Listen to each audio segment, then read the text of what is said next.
The co-founders of Fusion GPS, that research company behind the Trump dossier, have written an audacious New York Times op-ed claiming that conservatives are spinning conspiracy theories about them and their beneficent company. They demanded Congress release transcripts of testimony by their firm's members. Well, I couldn't agree more. Maybe then we'll find out why Fusion GPS has refused to answer key questions or have its leaders testify publicly. But why stop there? Tonight, I'm calling on the Trump administration to declassify all documents and all testimony concerning the Hillary Clinton email investigation, the Russia probe, and the role played by Fusion GPS. And the people, my friends, have a right to know.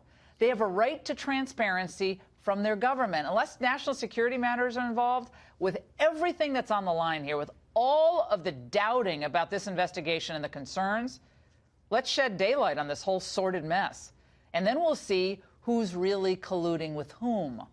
For more insight, let's turn to a pair of reporters who have been all over these stories. I'm so happy they're both here. They're among my favorite reporters, John Solomon of The Hill and Wall Street Journal's Kim Strassel. Great to see both of you.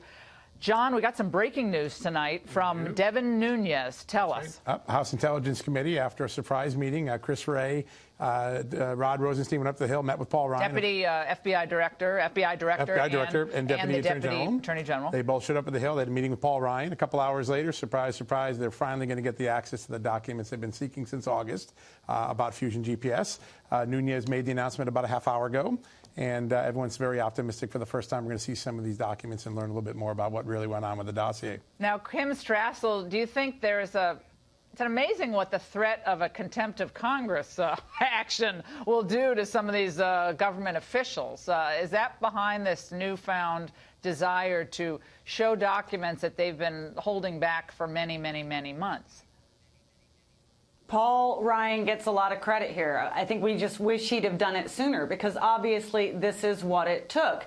These guys have been giving Devin Nunes and the Intelligence Committee a runaround since August, when the subpoenas first went out. They had all kinds of excuses, all of them bogus. My favorite one was that somehow they couldn't talk because of an Inspector General investigation, as if that would ever trump Congress. But what it took was the Speaker essentially saying, look, if you don't hand these over, you will be brought up on contempt charges. And nobody wants that. And it was the final kick they needed, apparently. And let's hope they actually comply this time and stop with the games. And, John, I also want to get into this Fusion GPS deal in the New York Times today. Again, people have to understand that they are the ones who got their hands on this Russian dossier. Right. It's been discredited. Looks like it could have been used to go after those FISA warrants. That's right. They're moaning and whining that basically they're being put upon. And they want to release transcripts of their behind closed doors interviews that they did on the Hill. Couldn't they just talk about what they said? I wish they would. I think we would learn an awful lot about their interactions with the FBI, how they took this political document, got it into the criminal justice system. I think we'd also learn about some things they said about the FBI that might be so flattering. And we might learn a little bit about this guy, Christopher Steele, and what he was doing and whether all the things he said in public are really true. How about the work they've done for Russia? Oh, yeah. They've done a lot of work over the years for Russia, including on the Magnitsky Act that sanctions. Right. The very people who were meeting with Don Jr. at the Trump Tower, they had a connection to those people. There's an awful lot of things that we need to have a lot more transparency about. Kim Strassel, that Russian lawyer who ended up meeting at Trump Tower, and we heard Steve Bannon's comments about that in that new Michael Wolff book. We saw that excerpt earlier, called it treasonous and unpatriotic. We have information that lawyer, Veselnitskaya, actually met with the Fusion GPS people as well. I mean, that's why I want all of this declassified. If there's any classified documents, I want this all released. So it's about time this whole thing wrapped up, got to the bottom of it. Everybody's cards should be on the table, and get this over with.